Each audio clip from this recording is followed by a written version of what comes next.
Hi there, I'm Cory Driver, and this is Moving Forward. So this week we're in Matthew 22, and we are diving into the parable of the wedding feast. Now, context is always important, so remember last week was the parable of the vineyard, which Jesus told against the chief priests and scribes, comparing them to tenants who had been placed in charge of a vineyard, who treated poorly, stoned, and ultimately killed both servants and the son of their master. And the chief priests and the scribes understand that Jesus told this parable against them. They wanted to kill him, but the crowd protected him. They were afraid of the mob, and so they didn't go after Jesus. Jesus doubles down this week in the parable of the wedding feast about folks mistreating and indeed killing the servants of the great king who have been sent to announce something to them. So there's a king who throws a wedding feast for his son. Now, in those days, the way you do this is say there's going to be a party on or around this certain date. Stay tuned. And then folks get ready, plan to be ready, that is. And then secondly, messengers are sent when the food is actually ready to say, all right, everything's ready. Please come now. You can't just text somebody at the last minute. So this is what has happened. The king has sent out an advance invitation. There's going to be a party for my son this day. Come. And people either get ready or don't. And then when the food is actually ready, the messengers are sent out. And that's what we're understanding is happening here. So the king sends out messengers to say, hey, everything's ready, to the invitees, and they don't come. And this is strange, but whatever. So the king sends them out again. And this time, the people are ignored, made fun of, beaten, and some are even killed. How crazy is that? Just show up to the wedding or send I'm sorry, I've got to do a thing.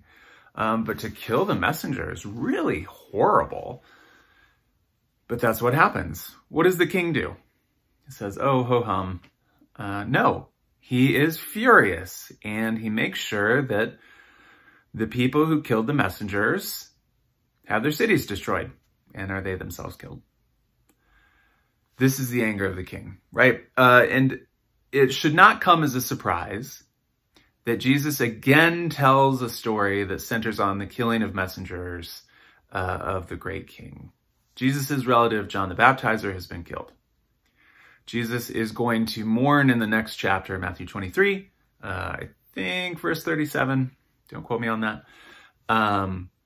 Going to mourn for Jerusalem that stones the prophets and those sent to her. Jesus himself is going to be killed, let us not forget. The son of the great king, who is sent to give a message and say, hey, harvest time, let's pay up. Also killed. So this is not an abstract concept for Jesus. So after the great king, who wants only to celebrate his son's wedding, has the original guests' cities burned, he says to his surviving servants, all right, go and collect everybody from the highways and the byways, from wherever you find people. My son will be celebrated. And specifically, the king says, gather the good and the evil, anyone, everyone, bring them in. This is such a gracious king. You know, if it's me, if people stone my servants and kill my servants, I'm calling the party off. The king, no, will celebrate his son and will make sure that the hall is filled, and it doesn't even matter. Are you good? Are you evil? Does not matter. Come celebrate my son's wedding. Such a gracious king. But then there's this weird sort of afterthought to the parable. The king comes and meets and talks with the guests, some of whom he knew and some of whom he didn't know, who can say. And notices a man who is dressed just in ordinary clothes, not at all celebratory. And he says, friend, how did you get in here without wedding clothes? The man doesn't reply. He's speechless. The Greek says he's like self-muzzled. And the king has him tied up and thrown out. Where did that come from? The king has been so gracious up to the point, but then notices somebody just showing up as I am in jeans and a hoodie and says, no, I'm going to tie you up and throw you out. Not just throw you out either. What's going on there? It may be useful to think about a contemporary parable from the same time. Yohanan ben Zakkai, who's also a rabbi from the Galilee, tells a parable that goes something like this. A king threw a wedding, or a king threw a feast. It's not specified that it's a wedding feast. And said, on this certain day, we'll have a feast. Stand by, be ready, and you can come in when I send the announcements. So the wise man, what does he do? He gets himself ready. He's got his fancy clothes close at hand. He goes and stands outside the door of the king's palace. He said, the king could throw the party at any moment, and I don't want him waiting on me. He's invited me, so I'm just going to show up right when the messenger says.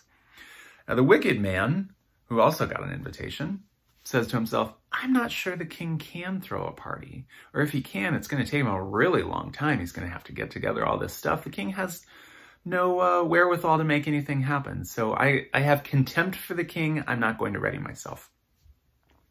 The messengers come and they say, the king's feast is ready. The wise man, what does he do? He puts on his fancy clothes. He goes right in. It's ready. The wicked man, what does he do? He thinks to himself, oh no, I have contemptuously underestimated the king.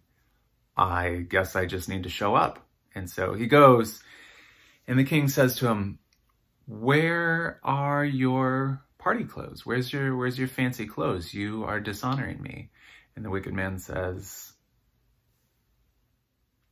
friends, God is gracious. That is our understanding. We don't do anything to merit invitation at all to any feast, let alone the great feast of the great king's son. It does matter how we respond. First and foremost, let's not kill the messengers. When somebody comes with a message from the king, whether it was last week talking about a harvest of justice and righteousness, or this week just knowing that the day of celebration is at hand, let's not murder that person. And that sounds pretty easy, but think about what goes on in the world today. Let's just not murder people. That. And then secondarily, this is one of, depending on how you count them, 5 or 6 parables about readiness that Jesus tells near the end of Matthew. Some people even say 4. Anyway, a number of parables about readiness. And so what Jesus is saying is, get ready. Things are going to happen. God is working, and the day of celebration is going to come. Please don't be ill-prepared. You've been warned. You've had Jesus talking about this and saying, look, let's clothe ourselves with righteousness, to use other language. And some people, nevertheless, just don't prepare at all and show up with garments that testify to their contempt for the great king and his son. And this will simply not do. God is gracious. God invites. There's nothing we do to merit the invitation, but how we respond matters deeply.